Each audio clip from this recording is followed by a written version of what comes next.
right, here we go. Let's get into the questions. Right, Tasty asks, with police reporting they thwarted a third assassination attempt on Donald Trump. This is obviously going back a few months. It seems like we are further than ever from a return to normalcy in the US. What needs to happen for the mainstream media, Democrats and Republicans, to return to the bargaining table and get something done? It seems like they can't even agree on what the agency responsible for protecting them should do. Look, don't expect any change anytime soon in that regard. Obviously, what's going to be happening now is we've got 4 more years of Trump, and it's like I'm just looking at my timeline, and all the old names are coming back. Like Jen Rubin is creating a new publication now called The Contrarian, which was fucking just dreadful. The media definitely aren't going to learn at all because you've got shit like this going on. So, as President-elect Donald Trump takes office, the first 100 days are crucial. Doesn't explain why. Obviously, the inference there is he's going to be doing crazy shit in the first 100 days, when in reality it's probably going to be, the standards. I'm going to do some executive orders to undo some shit Biden did, which was undoing shit I did last time I was in. Beginning next Monday, join Rachel Maddow as she hosts 5 nights a week for the first 100 days of the presidency. She'll offer a unique insight and analysis as bills are passed, executive orders are signed, and the presidency is defined. Watch the Rachel Maddow show weeknights. No, I can think of nothing worse. Although we do have the same glasses.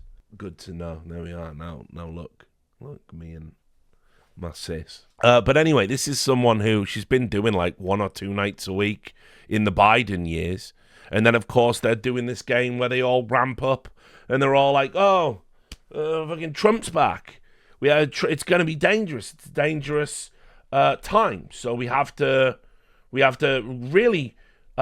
Pay attention. So obviously this is what's going on in the media, and they're all doing this. Just to give you an idea, right? Jen Rubin used to be a Washington Post columnist, and she was there like one of their token conservatives, if you like, and she ultimately got Trump derangement syndrome and just spent the last like 8-9 years just saying all the same vapid, empty nonsense that all the other media minds were saying. And now she's launched a publication called The Contrarian, when, of course, there's nothing contrarian about her opinions at all.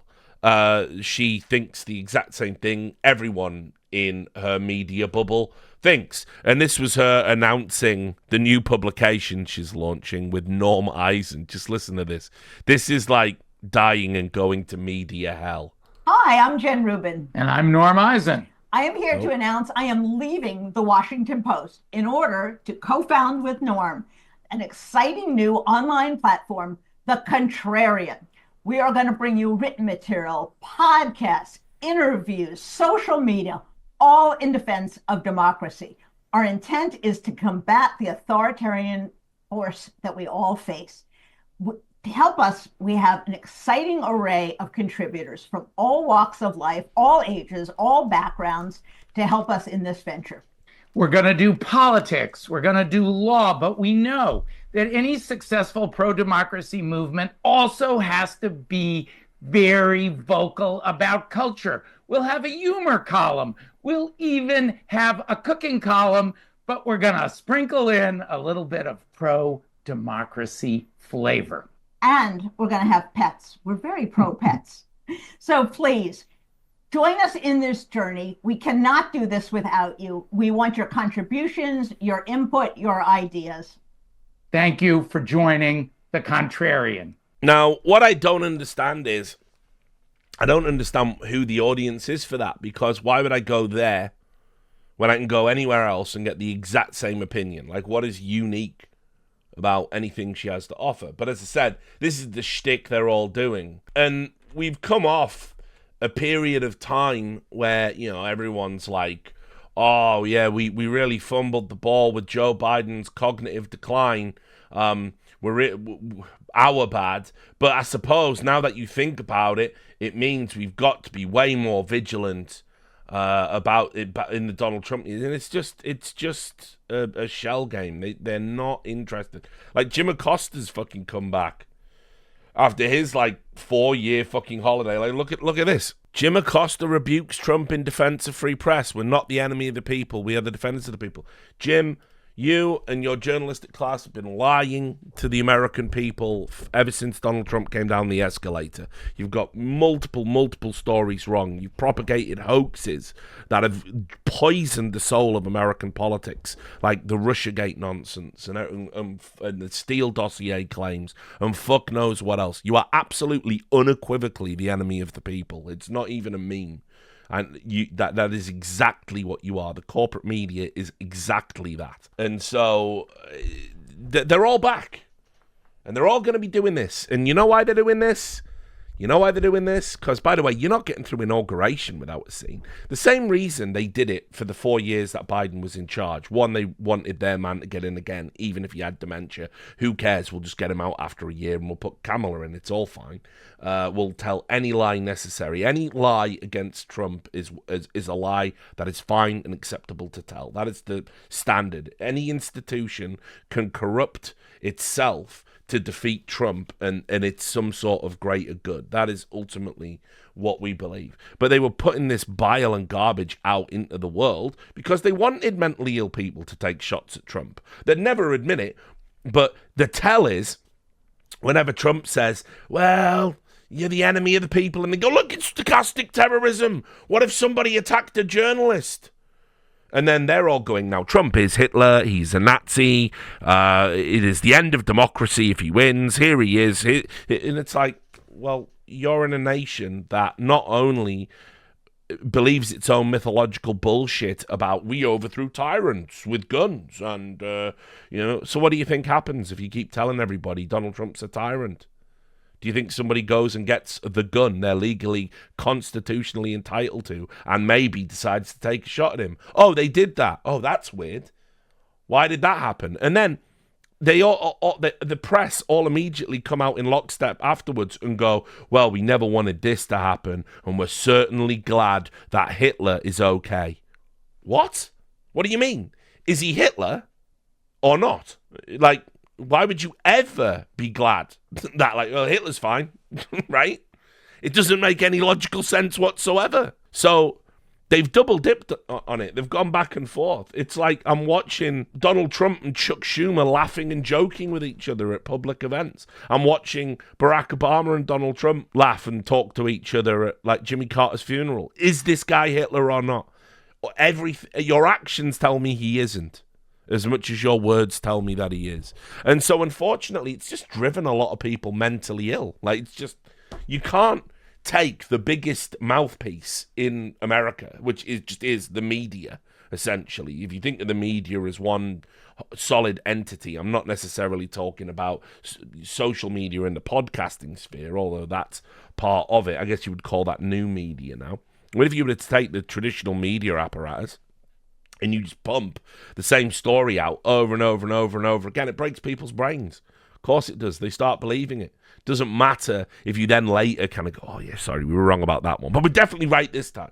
It doesn't matter. People are just insane with it, and that's there is no return. There's no return to normality until we get to the post-Trump world. Because what has to happen is, it's like waking up a sleepwalker or waking someone up from a nightmare.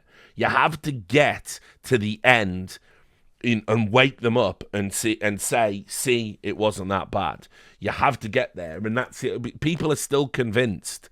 All of this bullshit. Supreme Court, by the way, has turned down 2 things Trump requested in recent weeks. And remember, the Supreme Court, they're supposed to be doing everything Trump wants, and they've given him the powers to be an emperor and a king and a monarch and all this. It's like, no, they're just declining his requests. So why would they do that?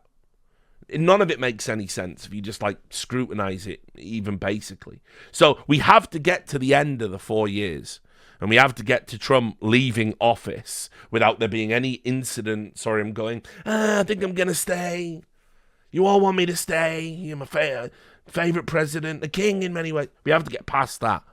And once we're past that, all the dickheads who fucking spent Biden's years saying Trump must never get back in or democracy will end, and then they're going to spend all of these years going, he's not going to stand down, it's fascism, it's a tyranny, he's going to pass it off to his son like in the monarchy. We have to get past that. And then maybe, just maybe, the fucking collective delusion that's been, the mass psychosis that's been experienced in American society for the past, decade, maybe then it ends. And once it ends, hopefully we can go back to having the common or garden cunt as your political candidates. Milk toast liars, embezzlers. I mean, because they all hate you, no matter what colour tie they wear. It's just Trump is some sort of mega cunt, and Biden is also some sort of mega cunt. 50 years in politics of just being a liar, a plagiarist, ineffective, racist, working with segregation. It's hardly a great history, but I have to pretend he's some sort of second coming of George Washington because Trump's so bad. Nah, I'm good. So in other words, we have to get out of the Trump years. It's not, as I've maintained, the worst thing about the Trump years. Sorry, I'm taking off my lib glasses now. I've maintained the worst thing about the Trump years, for the longest period of time, is that it's made everyone else retarded. It's not just that he's retarded and American politics is retarded on a good day. It's that it's turned everyone stupid. It's driven everyone insane. And so there is no sense, no rhyme or reason to anything in the Trump years, because it's just people screaming and screeching about how bad he is, and then the bad thing doesn't happen, and then we're on to the next hypothetical bad thing. And it's just a nightmare. And yeah, I'm ready for it. I'm ready for why J.D. Vance is more dangerous than Donald Trump could ever be. I'm ready for that in 3 years. It was the same with Ron DeSantis back in the primaries. DeSantis could be even more dangerous than Donald Trump. It's guys, there is nothing after Hitler. So you have to temper it. You have to give me a Ceausescu or a Mussolini before we go up to fucking Hitler, or Pol Pot, something like that. You can't go straight to Hitler, avatar of pure evil, and then go, but this other politician could be worse Hitler, Mecca Hitler. It just can't happen like that. So, we're a long way from normal, but I think we do get there at some point. Well, and by normal, American politics has never been normal. It's the world's biggest banana republic. But I mean, normal by their standards, yes. We can get back to it, just not while Trump is a candidate for anything, unfortunately, for all the reasons listed. Next, what's your favourite parody or spoof movie? This is an easy one. It is, of course, This Is Spinal Tap. This Is Spinal Tap is obviously the classic rockumentary, the comedy about the band Spinal Tap. It's a fucking classic. It is just straight up one of the funniest movies ever made. Really helped pioneer the kind of mockumentary as a concept. And it's one of those movies I'll check in and watch that every year. I'll watch that every year, no problem. It's so quotable and fresh every time you watch it. There's little details you always forget about, how funny it is, and if you've ever been in a band, and in particular a rock band or a metal band or a punk band or just any sort of guitar oriented band, there are experiences that will resonate with you to a greater degree than if you haven't. If you've ever been to a venue and you have to walk out on stage and it's such a shitty venue, you're walking through all the back corridors and there's pipes everywhere and refrigerators and all of this stuff, and then obviously when that happens to them and they get lost, it's always like a little wink and a smile. It's just one of those, if you've ever been in a band, you will absolutely adore that film. And it's for me, as I said, because it sort of teed up everything that came afterwards. You don't have an Office without Spinal Tap. I'm trying to think of other mockumentaries, like Best in Show, which I think was some of the same writers like Christopher Guest and stuff. But you wouldn't have a Borat without it. It's just so ahead of its time. Really smart little cameos as well. Nice little cameos in the background. And just quite an astute satire, even on its face, of the music business. So it's just perfect. It's one of the perfect movies. It's one of the greatest comedies of all time. If you've not seen it, watch This Is Spinal Tap. It is fantastic. Set Piece FC says, who runs more interference for their respective patron? Sky Sports for PGMOL or CNN for the DNC? I'll definitely say Sky Sports and what they've done for the referees.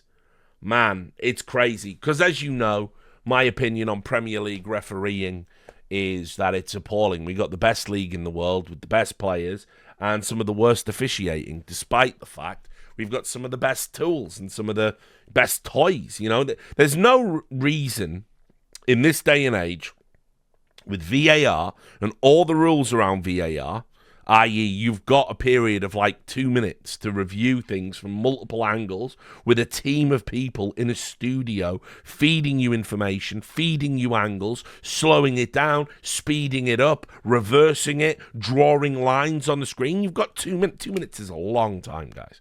And you've got 2 minutes, not when you're having sex, but to make a refereeing decision, 2 minutes is a long time.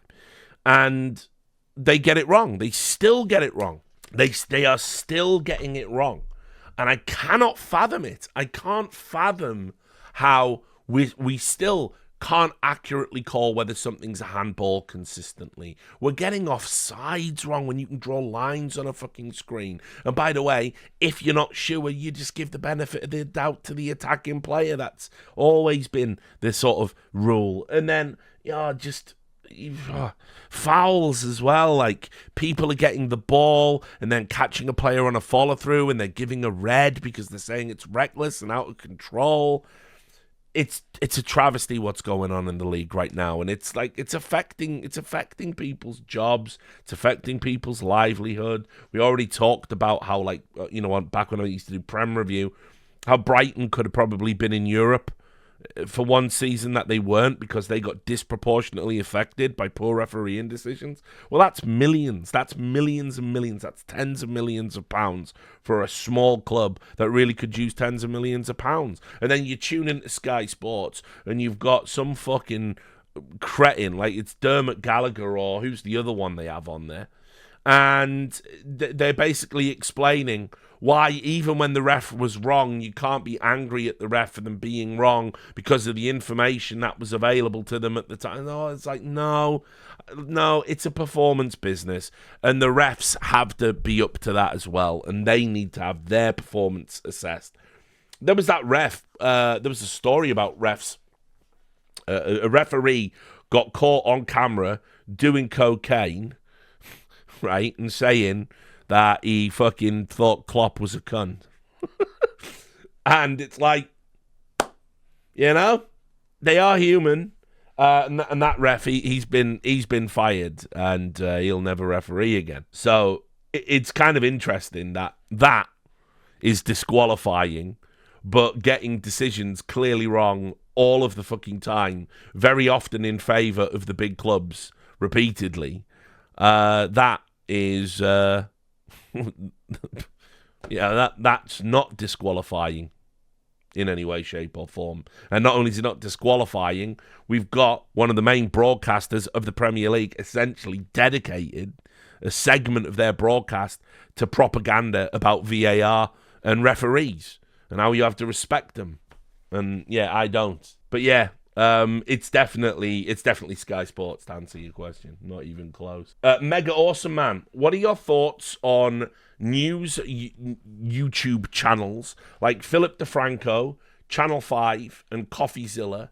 And do you have any to recommend? Well, first of all, I wouldn't classify, and I don't think you'd mind me saying this, I wouldn't class Coffeezilla as news. I think what he does is a very specific type of investigative citizen journalism, which is very often in a niche field that he has a lot of expertise in, like the crypto and the NFTs and that kind of stuff. And he's been hugely successful for doing it. To say news per se, not really what I would classify, but he's certainly a successful YouTuber doing what he's doing. I haven't seen a lot of Channel 5, so I couldn't really pass any judgment on that. I've already given my opinion about Philip DeFranco. The thing I don't like about Philip DeFranco's approach to news is he picks 3 or 4 of the trending stories to fit into a 12-minute digest of the day. That's fine. That format's fine. That's not an issue. It's not a format issue. But then what he does is he tells the story in a very kind of like staccato, fast, this is what, and then this person said, and then this person said, but then they said this, and then this thing happened. So now we don't know what's going to happen. There's no like extra reporting. He hasn't looked into it and found out information by himself. It's just a regurgitation of what you've probably already seen on social media or might have missed. And then the thing that I don't like is he walks up to the line of editorializing, and so he'll start going, and of course this could be really bad because of this, and this, and then he'll walk back from that line and go, but what do you guys think? Tell me what you think in the comments below.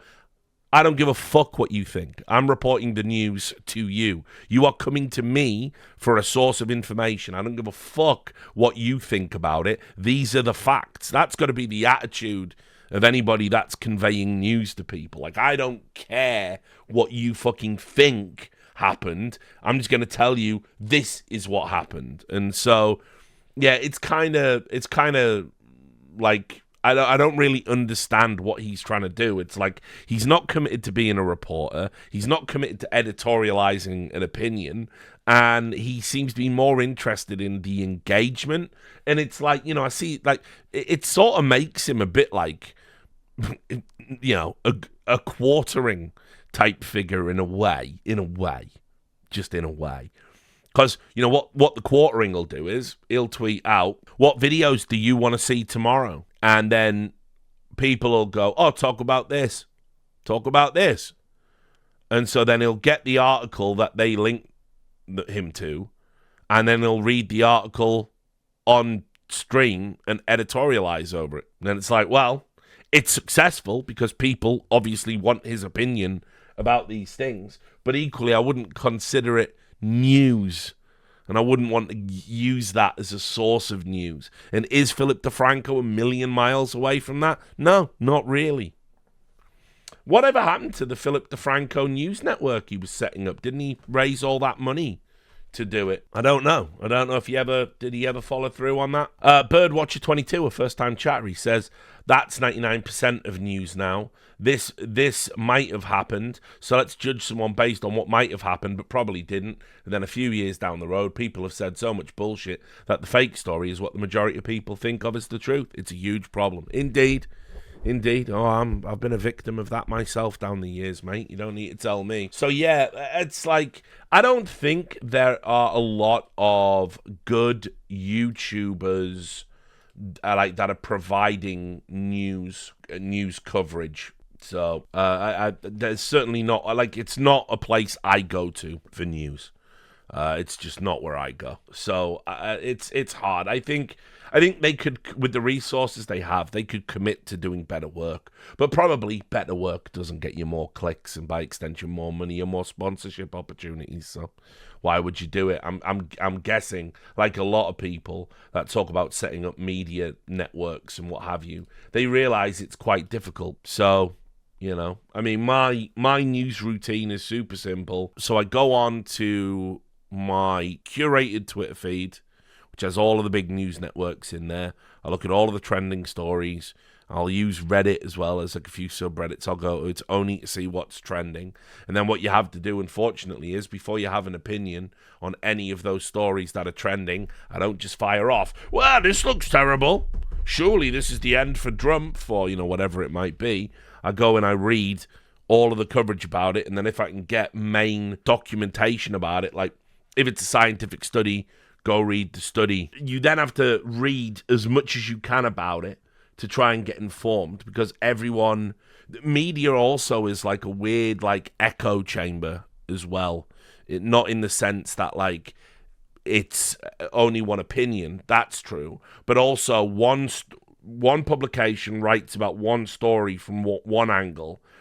And then if you look at all the other politically aligned websites, they all write the same story from the same angle. And if there's a material fact that is incorrect in the original, it's incorrect in all of the people that went second, third, fourth, fifth, and sixth. And so ultimately, yes, these days, if you want to actually be informed, you have to do what the journalists have stopped doing, and that is fastidiously fact check every detail. Otherwise, you're going to go off the informational cliff with the same journalists and end up talking bollocks. To Crepo's question, Wooloo says they're about to leak the salaries of all the LEC orgs. Not sure on what shape, but I'm curious of your take on that. If I had that information, I would do it. It's newsworthy. I'll explain my thought process, and if I was Wooloo's editor, this is the thought process I would go with. I think, obviously, it's never nice to have salaries leaked publicly, particularly if you're the recipient of those salaries. And when you are, say, a private individual, it's personal information, and people are a little bit squeamish about their earnings being public. I think you enter into a different world when you become a sports star, an athlete, which is what League of Legends players are, ostensibly. And obviously, as well, remember, these are businesses that are publicly talking about things like the esports winter. They're making they make layoffs. These layoffs will probably affect a lot of young workers in the esports space. These are companies that also still look, even in 2024, they're looking for volunteers to come in and work at these orgs and do jobs there. And I think that there is a public interest aspect to sports stars' salaries being public, even if people want to hide them. Obviously, in a lot of sports, you just say it as a matter of fact. This player got, 60 grand a week or whatever in a contract. Or, in American sports, this player, this quarterback has a guaranteed 60 million. You need to know that information, because how the salary cap in NFL, for example, is calculated affects who they can and can't draft and who they can pick up in free agency and what they can pay them. So again, fans kind of need to know that information. But if I was one of the players, I'd probably wouldn't like it, particularly if, and this will happen, let's say I'm a shit player, but I'm being paid loads of money, way more money than I deserve, and now it's another vector for harassment and abuse. It's going to suck for those players, but to which I would say, you're getting paid a fuck ton of money, suck it up, it comes with the territory. So, look, if Wooloo does have that information and it's accurate, I also probably have an inkling about how they got it based on some of the reporting they've done in the past, and in which case somebody's fed them that with, let's say, a vested interest in that information being public, maybe an agent, for instance. So that would be my guess. But it's newsworthy, and I don't think it crosses an ethical threshold, so I would probably do it. I mean, keep in mind, I've got a story I'm going to probably publish at the start of February, basically once the Gonzo Awards are over, because I'm going to be busy with those. It's a blacklist. It's a blacklist of CS players and Dota players who have committed or are alleged to have committed Tier 5 match-fixing offences. There's no evidence in the document, and I'm not saying they did it. I've got no proof they did it, but this document exists, and they are blacklisted from every sports book. Any team they're on, the bookies won't take action on them. If if their individual names out there, the team names out there, they're just not going to take action on them. So I don't know that they did it. I'm not saying that they did it, but one of the things I'm tired about is everyone kind of tiptoeing around the existence of these documents. And so I'm going to publish that, and I'm going to get heavily criticized for it, because they're going to say, the players that are on that list, there ain't no proof.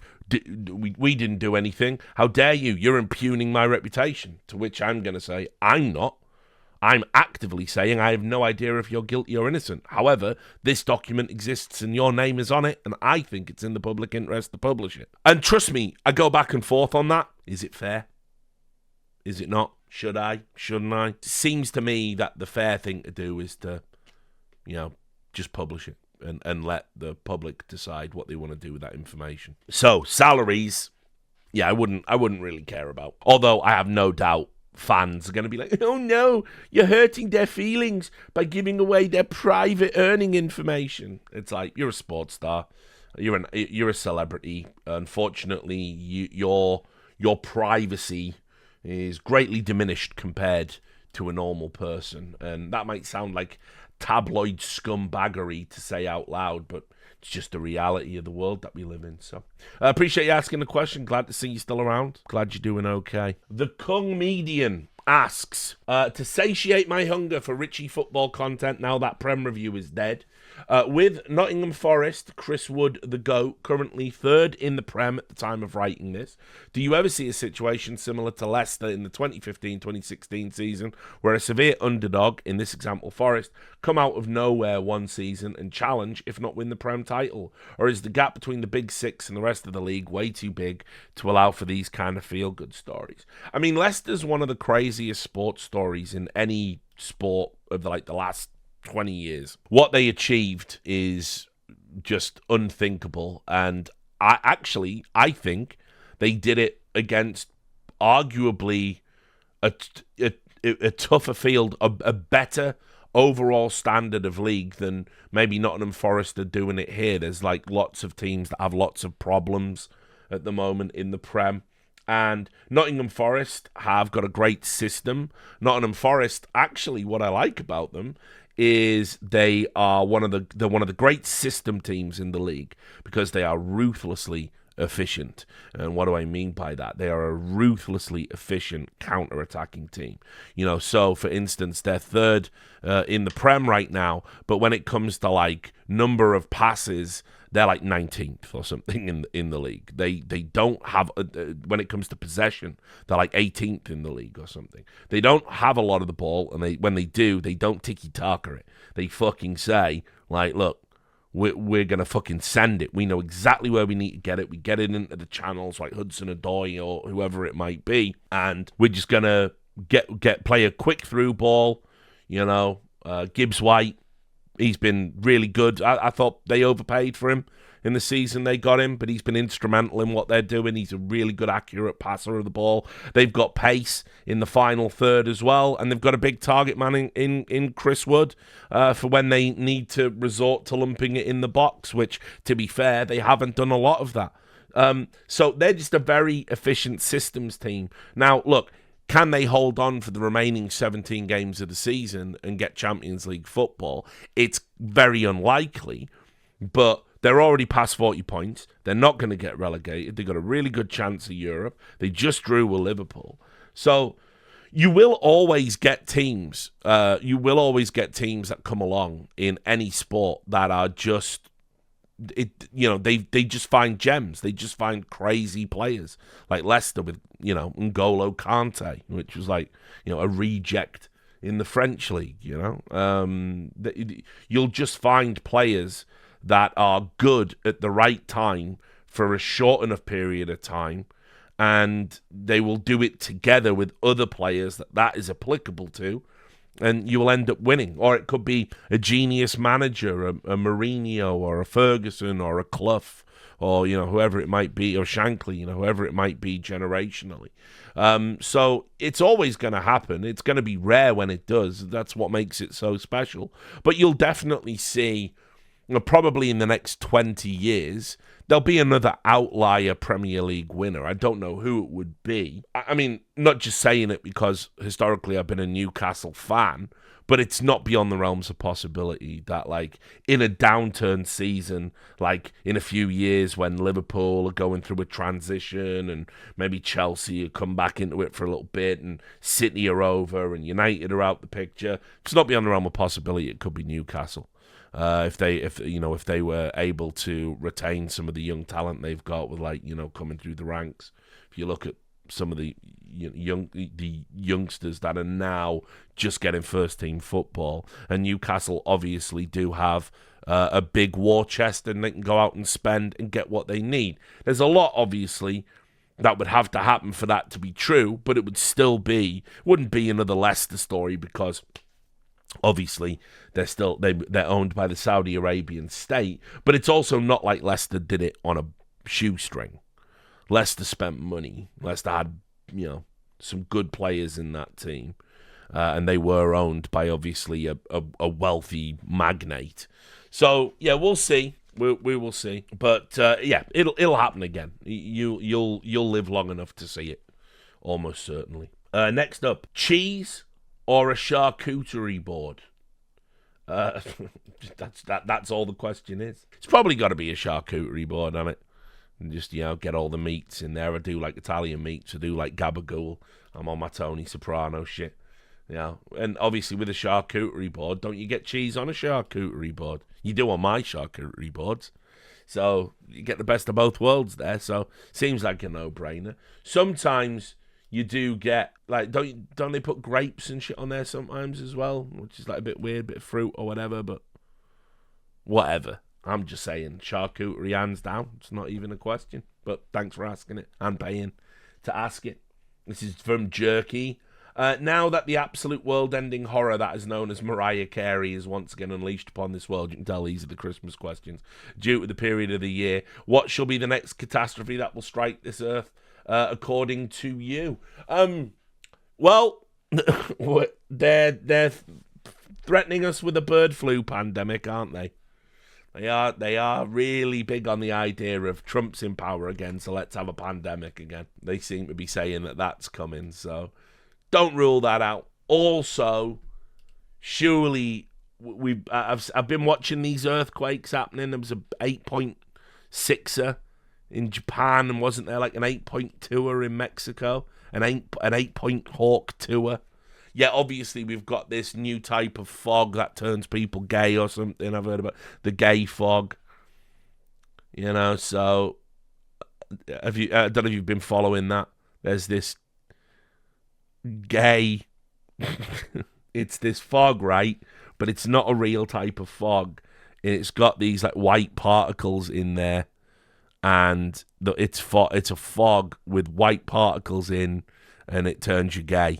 So I don't know if you've been... No, not frogs. Fog. The frogs were turning gay because of the atrazine.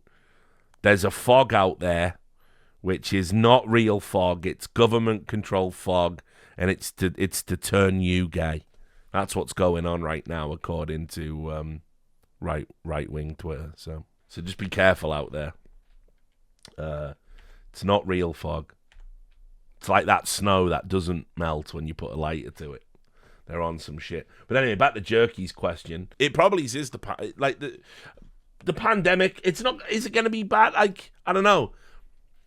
Is it going to be a bad one? I'm looking at the news. Let me have a look at the news. Right, here we go. This is from one day ago on The Guardian. Age of the panzootic. Scientists warn of more devastating diseases jumping between species. Experts believe H5N1 bird flu belongs in a growing category of infectious diseases that can cause pandemics across many species.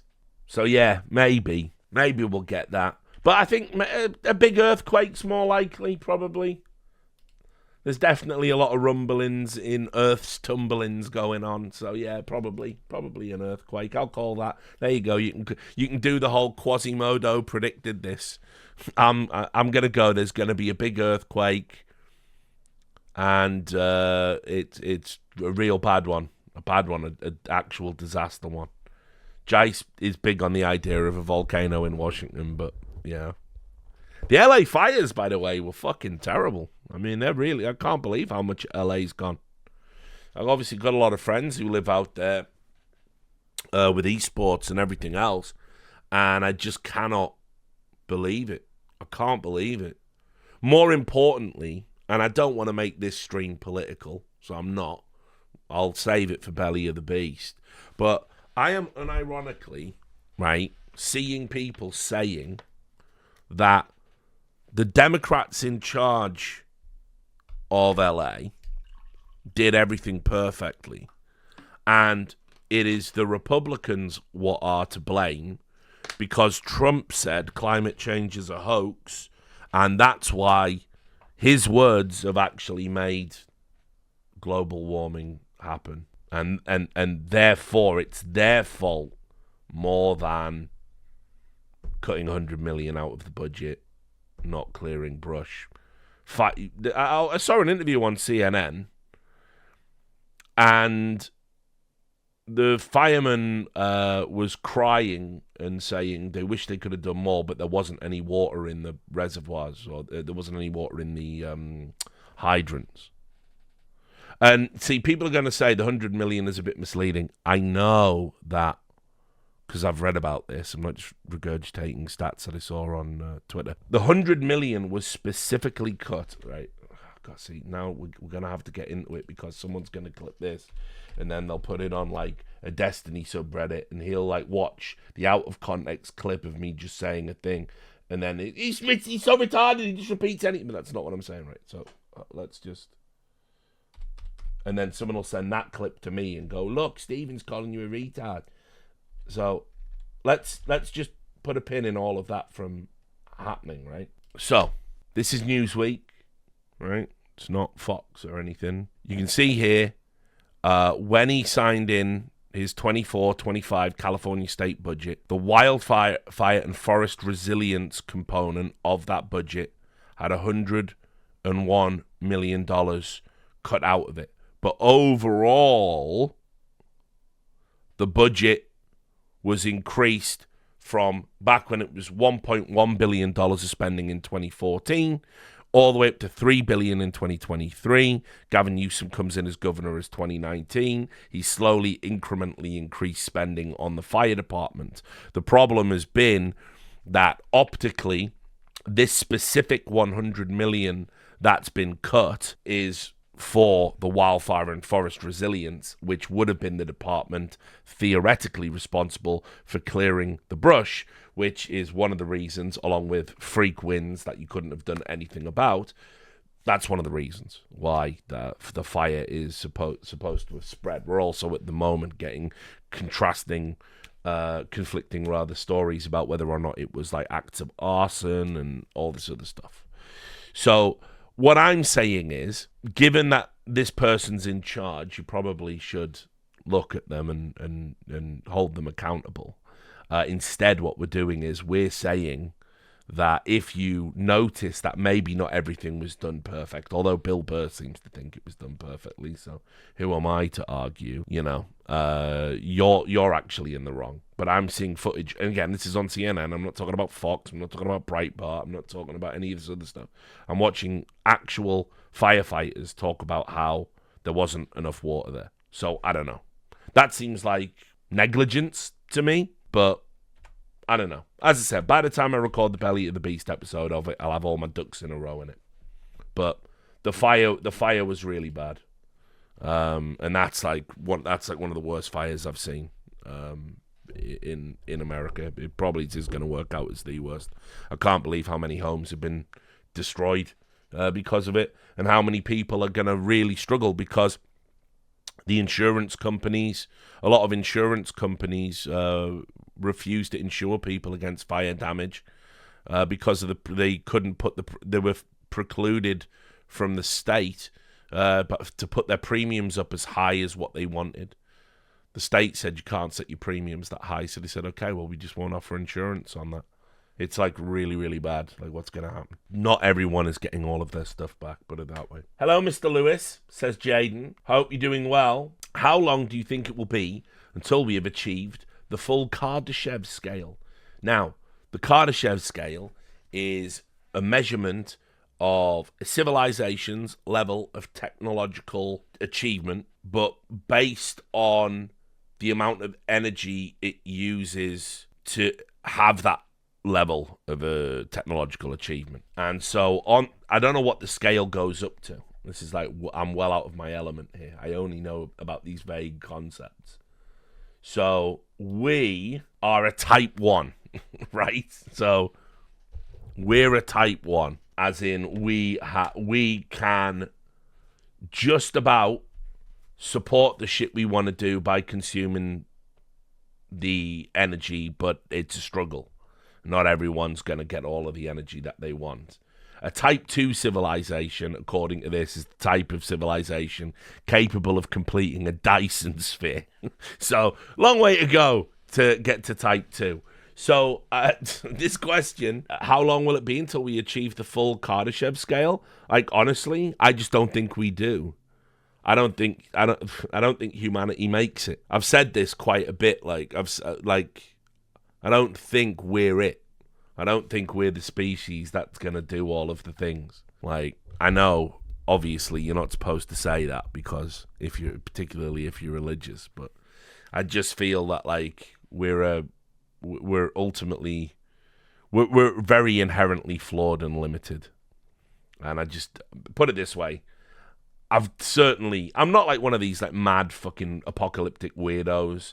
Like, I don't think climate change is necessarily going to be what does us in. For me, a much more plausible scenario beyond that is like just general erosion of like nutrients in soil, like what happens at Interstellar. Like over a long enough period of time, soil doesn't replenish its nutrients and what have you, and we struggle to keep food supply chains going, and we end up in a cascading effect of like population collapse.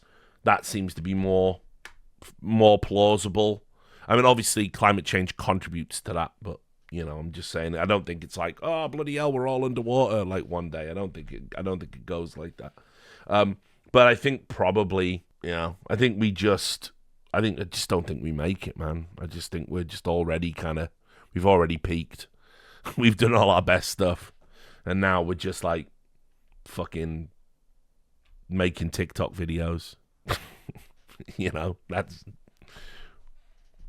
it. So I don't think we'll ever be like a fucking type 3 civilization. A type 3 civilization here says we would be able to harness the comparable energy to the entire Milky Way galaxy. Nah, we're not getting there, guys, unfortunately. But that's all right. Somewhere in an infinite universe, someone's gonna get there. Some species gonna get there. You know, I always think of that Netflix short from Love, Death and Robots, where that dude goes beyond the Aquila Rift and ends up getting sucked off by a psychic spider. You know, there's shit out there. Of course, there's shit out there. It's just, it just is. Humanity's just not it. That's just a sad reality. Next, with Forrest finally retiring, where would you place him all time in Counter-Strike history? It's very interesting because a lot of people have this idea of like totality of Counter-Strike. So they go, oh, well, he was really, really good in 1.6, one of the best in 1.6. Some people would even argue the best in 1.6. And then obviously he won a bunch at the start of CSGO. And then he obviously fell off. Time makes fools of us all, and probably lingered a little bit too long. That's just what happens with great players. You know, didn't win for a long, long time. And does that water down the legacy? And then since then, obviously, we've had other players emerge. And so, where does he rank compared to them as a veteran in CSGO and now CS2? So, it's kind of tough. I never really liked doing the whole, trying to measure things as the totality of Counter-Strike, because all the games are very, very different. And you're even seeing drop-off and elevations in the differences between CSGO and CS2, which are very they're not massive, but they're significant, but not huge. For me, it's very tough as well, because there was like different phases of like Counter-Strike, the original game. And like, would I say he's the greatest 1.6 player of all time. See, it's really hard for me to like say it any name other than Neo. Very hard for me, like very hard to do it. I think Neo was the better player, particularly at his peak. It's just that there are these two distinct eras in Counter-Strike, and obviously that's kind of also punctuated in 2010 with the emergence of the Na'Vi team. And then you've got the question of, had they been a little bit longer, who's to say, you couldn't put Markelov in there. I mean, Get Right's a good shout as well for like best ever 1.6 player. It's like really tough. And then when you start looking at like, oh, who did more in CS:GO? I mean, obviously Get Right was the better individual, and he got the accolades with the HLTV awards. So I don't know. Going across the totality of all of Counter-Strike, he is unquestionably a top 5, maybe a top 3, but certainly a top 5. But it's very hard to gauge. I think a much better tribute to his legacy is he was like one of the guys who like he won a bunch. His peak was absolutely insane to the point of being unplayable. One of probably the most crisp one bullet aimer I've ever seen in any game. He would be naturally good at any first person shooter, which is what people say about Shroud, but Forrest is the actual truth when it comes to that. And I will also say, just a fucking model professional and teammate, never embroiled in any bullshit, any drama, just like fucking just did what he had to do, and everybody says this. Anyone who played with him says he's just the legend teammate. So, him and Neo are both like, there you go, Fiffy's in the chat. Good to see you again. Thanks for the birthday wishes the other day, mate. I appreciate that. I did read your message. I just had a ton of them. I haven't been replying to them. There was a lot of DMs. The key word is old. So very old. But look, Neo and Forrest are like a different breed of pro, in the sense that they were professionals. They were professionals at a time when there wasn't really any benefit to being a professional. You didn't get the money, you didn't get the fucking groupies, no one really wanted your autograph unless you went to like China or somewhere. It was a relatively new concept to be signing mouse mats, and yet those guys very early on, they behaved like professionals because they wanted the scene to get professionalized. And like Neo is one of the most humble motherfuckers you'll ever meet in life. Like, as I've said, I've told this story before. I introduced Neo to someone, a friend, and basically said, this is the greatest fucking 1.6 player of all time. And he said, don't say that. It's a bit disrespectful to other players. He just wouldn't have it, even in private. So He is the truth when it comes to that. And obviously Patrick is cut from the same cloth. Just a really fucking chilled guy, fired up when the game's on. Big performer, but, just a model professional and fantastic teammate. And I think when you look back through, at all of these like incredible careers that people have had, there's all this additional context that matters. And I think the fact he was never embroiled in any bullshit, that every opponent he ever played against had nothing but respect for him, everyone was an admirer of his talents. He is like genuine Counter-Strike royalty for me, like 100%. Like him and Get Right are the ultimate, duo.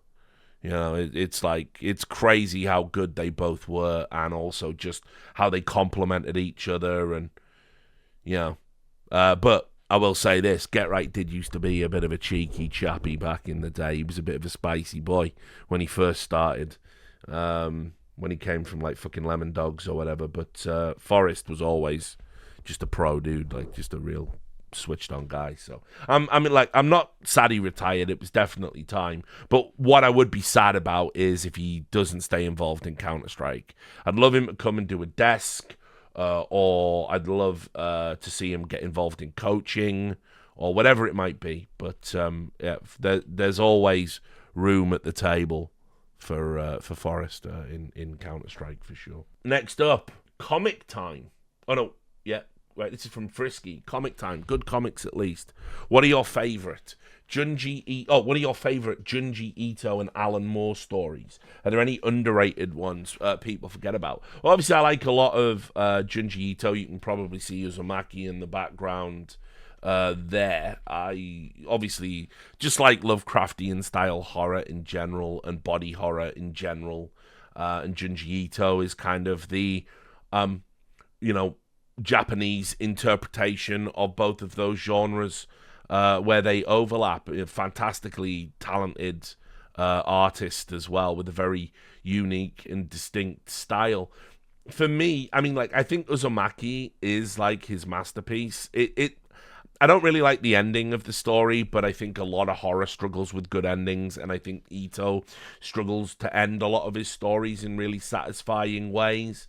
But some of the short stories that he's done, the imagery that he conjures up is so like stark and affecting, and it really stays with you. What's the name of that story where it's these like balloons descend on a town, and it's your head is the balloon, but instead of a string, it's a noose, and they chase you around to kind of make you hang yourself from them. And that's like just, when you think about, Japanese culture and high rates of suicide and stuff. Yeah, the hanging balloons, of course it's called that. That's like a dark fucking story. And it's like, it's told like the guy, the narrator's like hiding, and it's like, it's been days, I've watched like all my loved ones get took away by the fucking balloons and stuff. It's like really fucking brutal. Let me show you the artwork for this. It's fucking wild. So this is just a panel. And that's the other thing as well. Once the balloons get you and your body's just hung, they just sort of silently just float around with the dead body, kind of like just hanging off them. And it's like, I don't know, man. There's some fucking crazy shit being said in this comic. So like Junji Ito's work is just a delight. I really do fucking enjoy it immensely, and look, some of it subtextually it's a bit fucking unsubtle, but I think conceptually it's like unbelievably strong, and you combine it with the imagery, and it's like, it does stay with you, man. It's very affecting stuff. So if you get a chance to check any of that out, definitely do. Funnily enough, on the subject of Alan Moore, I've got a friend who is wanting to broaden their horizons in terms of comic books, and they're one of these people who think like Alan Moore's Watchmen is the best comic of all time. And I said to them when we were out, I said, that's not even the best thing Alan Moore did, which I genuinely believe it isn't. I think Alan Moore's body of work has so much good stuff in it, and I think while Watchmen is like excellent, it kind of modernizes the way we think about deconstructionist comics. Alan Moore's definitely done better work. I think From Hell, which again I've got that up there, you should be able to see it. I think it's on the same shelf as Uzumaki. No, it's up one. It's there. You can see it right at the end. I think From Hell is better than Watchmen, and I'll also say, you might not think this is a serious suggestion, but people don't read his Swamp Thing run that he did with DC Comics, and it's fucking genius. It's brilliant. Swamp Thing, in case you don't know, it sounds like what it is. It's about a dude who gets fucked up and ends up becoming a moss swamp-like creature, and wrestles with his now new love of nature, and but also trying to hold on to the vestiges of his humanity. And where the conflict in the character always used to be was he wanted to be a person and he wanted to go back and he wanted to see his girlfriend again, but he was always called back to the swamp. And ultimately, I am a swamp thing. I am a moss man. I am not really a human. But what Alan Moore decided to do in his run was Alan Moore said, well, what if Swamp Thing just decided one day he didn't want to be human anymore, and he just accepts I'm a plant and I belong in the swamp. And so all of his scientist friends, like an ex-girlfriend and all of that, are trying to bring him back. He just can't be asked with them anymore. He's just settling into his new life. He's growing like potatoes out of himself, just all his mad shit. And then slowly but surely he ends up coming back and wanting to be a human again. And it's like the fucking only Alan Moore could write a story where the character was meant to be conflicted because he was trying to attain humanity, and Alan Moore gets that character and says, yeah, but humanity's shit, isn't it? So what if he just rejected that? And it's just so much better than it sounds. It's just so good. It's like Alan Moore did like some mainstream comics, but were like mind blowing. I've got all of the stuff he did in 2000 AD for the Thargs Future Shocks. I've got the Miracle Man run that he did. I've got most of his work. I'd be very surprised if there's any like glaring holes. So Alan Moore for me is obviously a fucking genius and a visionary. But yeah, a lot of people haven't read his best stuff, and I think probably where he peaks for me is From Hell. I think From Hell. In fact, actually, hold on a minute. I've got to be careful as well because lots of this is definitely not suitable for fucking for Twitch at all. But here we go. So From Hell is about so many different things. It's like it's Jack the Ripper, right? But it's also about Freemasonry and Satanism, but also the Industrial Revolution, the birth of modern London, all of these corruption in the royal family, all of these concepts kind of all coming together. Here's the art style. This is fucking John Merrick. This is the fucking Elephant Man. You can see there, right? Don't watch the movie. The movie is ass. Right, but it is an insane, complex, detailed, layered story. It even has in this edition. It's even got this insane annotation in the back. So it's sort of explaining all of the fucking little bits that you might miss or not know, right? And the depth on this is mental. It's for me, I do think, and it's got the, and on a lot of the pictures, it's kind of got that, 9-panel kind of style that was stylized in Watchmen. But yeah, definitely think this is the superior work. And then just while I was up there, I've got, this is Tombs, which is a collection of short stories by Junji Ito. And this one has more like just weird off-kilter horror. This story at the start, this one, The Bloody Story of Shirasuna. This is a fucking banger. I won't spoil it, but if you get a chance to read this is like, just to show you.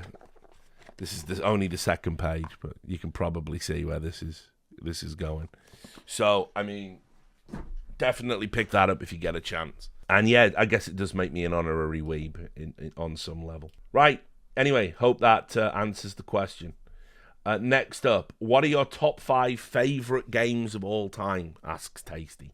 We're into the second round of questions now. Top 5 favorite games of all time. I mean, I think we've covered this because it's like super difficult to sort of say of all time, but ones that I can always put on a list: 1984's Chaos by Julian Gollop, the original XCOM, they're no-brainers for me, Jagged Alliance 2, Master of Orion 2, And then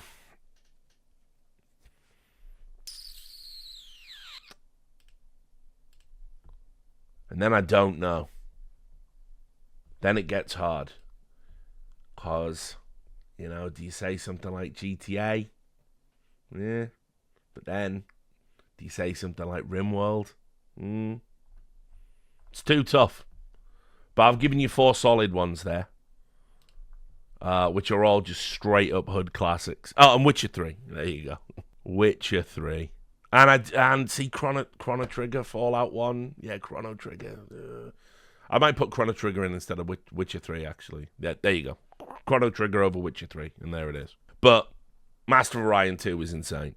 Insanely good. The chap who worked on the original Master of Orion and coined the term term 4X, he just passed away a few days ago, which was sad news. But so I was thinking about Mu too. This is Zumba. Have you watched CoffeeZilla videos? And if so, what do you think of them?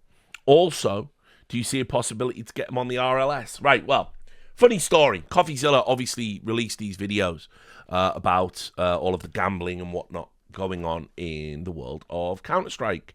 And when I was in America, it was just before I went to do the Destiny podcast, so I don't know when that would be. But it was when I went to do Bridges and all of that stuff with Steven and anything else. I got a call from CoffeeZilla, and he said, "Oh, I'm working on these videos. You know, would you want to do an interview?" And I said, "Yeah, but I'm moving around at the moment, mate. It's kind of complicated." But yeah, we had a long talk, you know, and I told him about all the things that were going on. Yeah, it was just after the major. I think that's what prompted his interest, all of the stuff all of that fuckery that happened in Copenhagen. And so anyway, we had like conversations on and off, and I knew him already because I'd helped him very briefly. He asked to see some files that I had from a previous investigation. I sent them across and said, see if this helps and that kind of thing. And obviously he's aware of who I am. I'm aware of who he is. And anyway, obviously he didn't make the videos until recently when they kind of went out. And I was like, I've asked for him to come on the show multiple times. But the problem you've got when you're that level of YouTuber, you know, when you've got millions of followers, what you have to understand is the 90 minutes you take to talk to a much, much smaller content creator. It's like the amount of money you lose by not using that 90 minutes to like make your own video or do your own investigation or, you know, feather, you know, I mean, like this CoffeeZilla's been on fucking Joe Rogan, you know what I mean? It's like, so it's super hard. It's like, I don't think he would have any objection to having like a lengthy conversation with me. I mean, like we've always got along and we've talked way above and beyond. We've even talked outside of the lines of the investigation stuff, but would we, you know, getting him to come and sit down and do a podcast of my size for 90 minutes is probably just a bit unrealistic. I don't know. I could be wrong. I mean, based on whatever videos he's doing next about Counter-Strike, there's a good chance that we might collab at some point based on the direction he wants to take the videos in last time we talked. But we'll see. And, you know, maybe that makes it more likely that he would come on the show, like a little quid pro quo. But I'm not the type of guy to like try and call in favors and whatever like that. You know, I just give my time to people that I think are doing good work, and he certainly is doing that. So I did see the videos. I saw like a lot of complaints about like the first one where he was like listing the history of skins gambling, and everyone was going, "Yeah, but everybody knows this," and I'm like, dude, what you don't realize is the average normie doesn't know any of this is happening in Counter-Strike. The average normie doesn't know about skins casinos and all this other stuff. And he has a big enough reach that he's putting that across now to the normies, and people are becoming more and more aware about this, and that moves the gears, you know? Like, one of the things I'm going to do when I get some time, I might do it while I'm in Cluj, actually, on like when I've got some late nights in the hotel room, although probably just going to be drinking, but we'll see. But I want to write to Ted Cruz. It has to be Ted. He seems to be slightly tech savvy compared to the average Republican. And why do you want to write to Ted Cruz? It's not just because I know he's the Zodiac killer, obviously. It's because he's headed up these committees in the past about, like, things, technological things and how they intersect with America. And what I want to do is, because this is one of the stories I'm going to cover on the next stream, but I guess I can give you a little insight into it, right? So obviously you know about the TikTok ban. That's most likely coming down on the weekend. We don't know. Trump says he wants to do some sort of executive order to not ban it. So he wants everybody to hold off banning it for now or something. I don't know. But anyway, this is brilliant. This is one of the best things that could happen for my never-ending war, right? The true war, right? The U.S. government has designated Tencent, who wholly own League of Legends. They have deemed them to be a Chinese military company. And so, let's think about this, right? They're wanting to ban TikTok because TikTok is giving its data to the Chinese government and they're spying on journalists. We know this from reporting where the Chinese government was tracking journalists based on where they were recording TikTok videos and this kind of stuff, right? And we know Tencent, via League of Legends, has spyware called Vanguard that they make you put on your PC. And think about how many millions of American teenagers and young American adults have got Vanguard, a spying apparatus, on their PC right now, and you've just designated Tencent a Chinese military company. Well then, I am going to write the greatest letter ever written to a politician. Dear Representative Cruz, I am writing to you because of a great concern affecting millions of American children. Oh, bro. Imagine it. Imagine then I'm called as an expert to the committee and Ted Cruz is there like, we've got Richard Lewis here to say why Tencent and Riot Games are spying on behalf of the CCP. I'm like, thank you, Representative Cruz. Thanks for the question, Senator, Governor, whatever you are. It's what I need. I need it in my life. I need America to ban League of Legends and ban Riot Games and ban Vanguard, and then that's it. That's actually it for me. At that point, it might just be like, what do you do after that? What do you do after that? Is there anything left in life to do after that? And also, unironically, I think that could be the most positive contribution to society I could ever make. So I know this sounds that the ravings of a madman, but I'm gonna write to American politicians about this and say I'm an esports expert and I have grave concerns. I'm going to do it. I used to live in America. I have had the great joy of living in your beautiful, free country for 6 years, where I lent my esports expertise to the Turner Broadcasting Company in the beautiful state of Georgia. Right? Me and Ted Cruz. What a dream. But anyway, so I'll pick up on this for real on the stream when the next news stream I do. But I don't think people realize this really could have serious ramifications for League of Legends.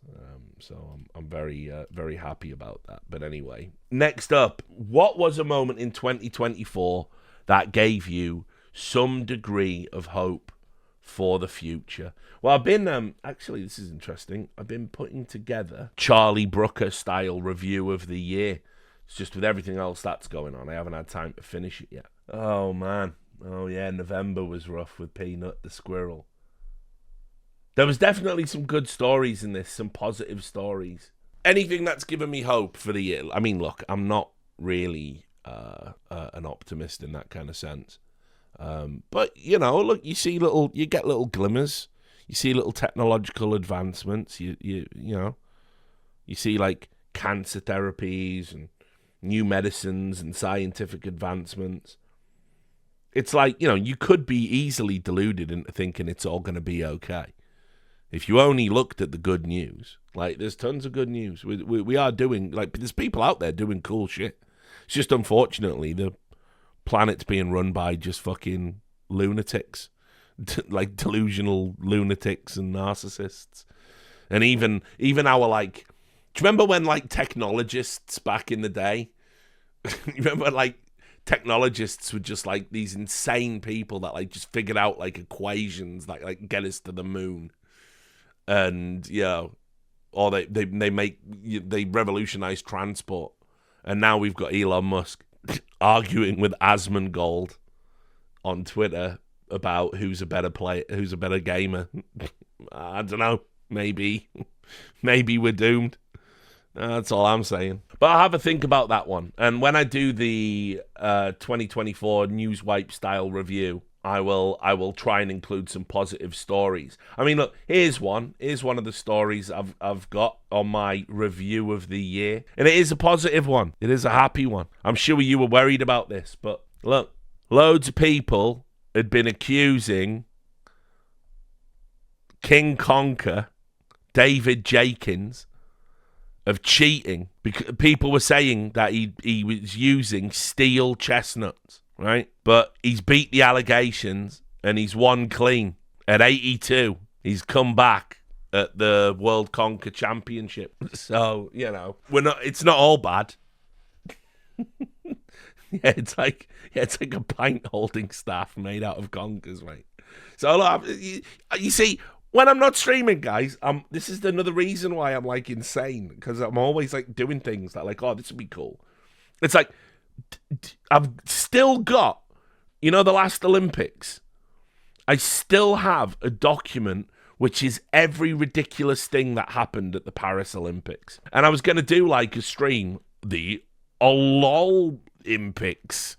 Right, and then I just never did it. But I think I might fold it into my year in review. I might just do it in the middle. That when we go to, and the Olympics happened, and we'll go into the Olympic special and do the full thing. Because it was crazy. It was like from the opening ceremony with the like hermaphrodite blue Jesus all the way through, like people just vomiting because they've swam in the fucking Seine.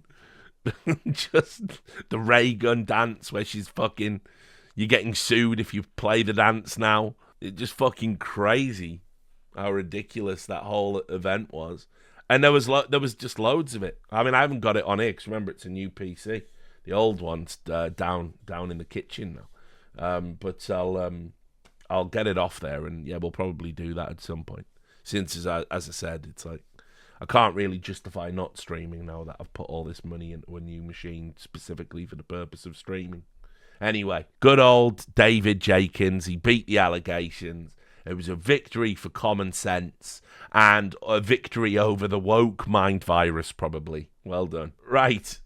But yeah, I'll think more about that question, mate. Another one. How long do you think the Trump-Elon bromance will last? And how spectacular will the fallout of their inevitable breakup be? That's an interesting one, because I do feel that the media have definitely been up to their usual shit of telling porkies again, where they've been doing this thing where they're going like, oh, and Trump has said in private he can't stand fucking Elon, and Elon has said in private that he's the real president now, and that's making Trump mega. And it's like, this is just all bullshit quotes. This is just like, these clearly aren't true. All attributable, of course, to anonymous sources.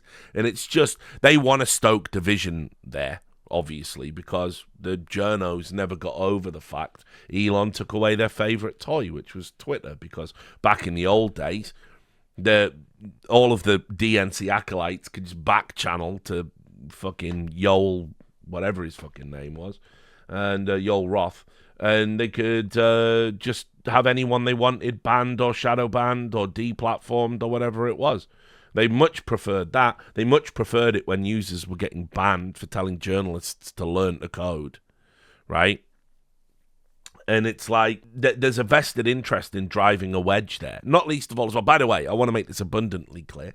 Do I think it's good that Elon Musk owns Twitter and is pumping hundreds of millions into the Trump campaign and fucking with the algorithm to promote Trumpian stories?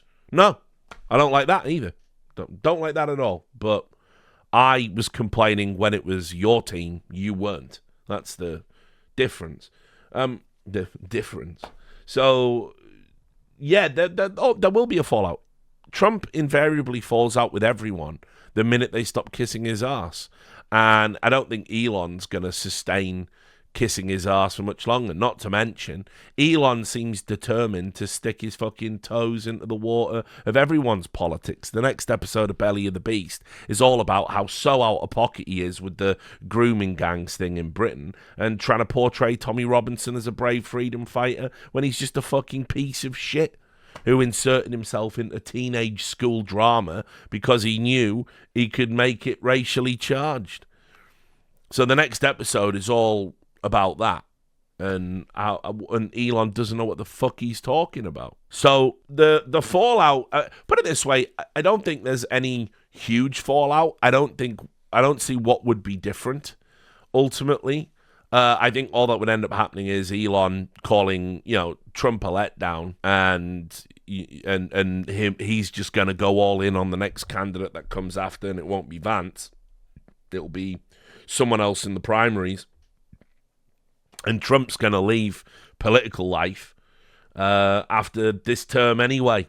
So fortunately, if this had happened in 2016 and then they'd lost in 2020, would have been a much bigger shit show. But yeah, I've seen that as well. I've seen what Elon's doing with the right-wing party in Germany, where he's saying they're the only chance for Germany to survive. And it's like, yeah, I don't like this. Don't like this at all. But, can't have everything, I guess. So, yeah, the fallout's going to be pretty fucking rough, but not as bad as it would have been in 2016. Scouse J, since you've been fact-checked on slugs, yes, I did get wrecked on the slugs, if you remember, was doing a video about e-sick, and I said, e-sick are as toothless as a slug, and then I said, I don't think slugs have teeth, but probably now I'm going to get fact-checked, and it turns out slugs are just made entirely of teeth. And in the fact-check, it said slugs have, on average, 60,000 teeth. And so Griff turned it into a short called I've Been Absolutely Wrecked, where I compare it to the Bobby Lee saying Koreans never engaged in slavery, and then got fact-checked live, and it turns out that they had some of the most slavery ever. So, hilarious and funny, but not great if you're the person that's wrong. But anyway, are there any other animal facts you can share that took you by surprise when you found out? I always thought that stuff, which animal is it that shits in a perfect cube? It's like, is it an anteater or some type of anteater? A wombat, there you go. That just doesn't even make any sense to me. I thought that was bullshit first time I heard that. Because, how can your arsehole do that? Right, serious question. How can your arse do that? I've done all manner of poos. Sometimes they're even solid. I've done all manner of poos. I've never done a cube poo by accident. And you think on the law of averages of all the poos you do, you would think much like, if you put 1,000 monkeys on a infinite, you put an infinite number of monkeys on a infinite number of typewriters, eventually one of them types the complete works of Shakespeare. Right, well, surely with an almost infinite number of poos, which, I'm old now, so I've done loads of poos, right? I've never done a cube poo. And see, someone in the chat, maybe you've never noticed, I always look at my poo. I'm a poo checker. Don't know about you, but I'm always looking in the pan. And anyone who thinks that's not normal, I think you're not normal. You can tell a lot of what's going on with your body if you look at your poo. So, yep, good. Glad we're all in agreement. Always check your poo. You just got to know. But I've never done a cube. So I thought that was bullshit. I also thought someone was joking when somebody went, all the koalas are dying of chlamydia. And I jokingly said, well, we've all slung dick, we've all had an STD. And they were going, oh, no, it's really serious. And apparently it's an existential threat because it kills them. They get, I mean, when I had chlamydia, symptomless for me. Now, looking back, I wish I hadn't slept with that koala. But, yeah. Anyway, symptomless for me, right, when I had it, but not symptomless for koalas, apparently. They get it bad, and it kills them. So, you know. And I didn't know that. I thought, because obviously, and by the way, it's really bad for women as well. Human women. It's really bad for women. You know, wrecks their insides, can render them infertile. Once again, male privilege, white male privilege, of just like, yeah, well, I don't even know I have it. Have I got it? I just take some pills and it goes away. Wicked. It's great. But yeah, I thought people were joking because chlamydia is just funny for men. So I'm like, well, yeah. But no, koalas get it and it kills them. In fact, it was on the news the other day. There you go, look. Chlamydia could make koalas extinct. This is it, right? There you go. Look. Chlamydia could make koalas extinct. Can a vaccine save them in time? And then you get, you know, RFK. Big Pharma wants to take the koalas and turn them into... So, it kills them. It kills them. It like literally it takes years and years off their life. Look at this koala. He's tired from all the shagging. Because it's still an STD. Like they don't look. See, they had to give this fucking koala a hysterectomy to fucking save it from chlamydia. It's mental. So I thought that was bullshit when someone told me that. Oh, chlamydia is killing all the koalas. Yeah, of course. Yeah. They do have sex a lot, but no, it's a serious topic, guys. So don't mock them. It's not their fault. Right, last question. Which season of The Wire is your favourite, and what characters do you hold the most love for? This again, it's a hipster pick. I apologize. A lot of people are all about season 3, right? Because I think one of the most common opinions you'll hear about The Wire is season 2 bad because it introduces all new characters, and I don't care about the boats or the docks. I don't care about Zabotka. And it's like, okay, right, you're a moron. You fucking fuck off. I don't want to, because season 2 blew my mind when they just did that. The bravery to do that, to build up this world, all these characters, and then go, and yeah, now we're telling this story because it's integral, because it's the story of Baltimore. It's not a story about McNulty, right? And so I love season 2. I loved it. I loved everything about it. I loved how it just fucking wrecked your expectations. So anyway, but that isn't my favourite season. My favourite season obviously has to be season 5. And why? Because it focuses on the newsroom at the Baltimore Sun. And it has this unbelievable authenticity. You know, if you've ever been in a newsroom, you ever been around a newsroom, it's just got this insane authenticity to it. And that's, you know, by design, because obviously David Simon... he worked at the Baltimore Sun. So that was how he got the assignment to do Homicide, by embedding himself with the Homicide department, which led to all of this. The TV series Homicide, which not enough people have seen. It's probably as good as The Wire, if we're just being honest about it. Maybe not quite, but very, very, very close. It's also got Yaphet Kotto in it, who plays an Italian. So just brilliant stuff. But I love season 5, and I love it in particular, not just because it's got all the characters in the newsroom, like the sub-editor that corrects someone and says, you know, you don't evacuate a building and all of this stuff and whatever, and whatever happened to statuesque blondes, no one uses that term anymore. You know, I love all of that. Lamenting for the old school shorthand, you know, particular phraseology that you would kind of come across in news reporting. But the story I love is the fact that it's got the journalist who just makes up that shit, and he's got he's got his editor on his back. The editor, by the way, being played by an actor who was in Homicide as a detective, and then he brought him back for the newsroom. It's Clark Johnson is his name, and he plays Gus, is the name of the editor. And it's just the fact that it really predicted where media was going, in the sense that, you know, that guy who writes and makes all that bullshit is just a Taylor Lorenz type character. You know, but they win all the awards, they get to work at the better papers, they get to go on TV and all of this stuff, you know? And the editors that are trying to keep traditional reporting and ethical reporting in place, they're pushed aside because it's all about clicks and views. And so I love season 5. The problem season 5 has is it's you can't really say it about The Wire, can you? But yeah, you can. The whole McNulty story where he's fucking biting the dead homeless people with the fucking dentures, and then calling in and pretending to be the serial killer, and he's going, I bite him, just so they can get paid overtime to solve the fucking Marlowe fucking bullshit. That's too much. That's so far over the top. It's not really appropriate for The Wire. Like Amsterdam, I let that slide.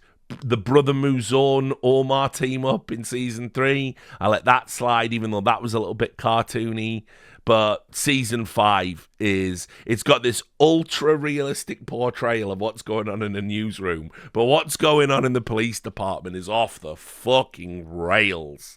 Like, it is fucking crazy. And yeah, unfortunately, in terms of the storyline with McNulty, that's the worst thing in The Wire happens in season 5, but it's my personal favorite because it focuses on the newsroom, and also to a lesser extent Carcetti, and, you know, be careful what you wish for and all of that stuff. And it's got some nice touches as well about the schools and Bunny, and kind of, you know, I really like season 4 focusing on the school, but season 5 you see where a lot of those kids go. So season 5 is a personal favorite, but it's probably the worst season, but it's a personal favorite for me because of the topics, you know, that are covered in it. And as I said, the newsroom stuff and the journalism stuff is so spot on. It's so eerily accurate, because David Simon knew more about that world than he did even about the life of a homicide detective. And I would say he's like the preeminent writer on that topic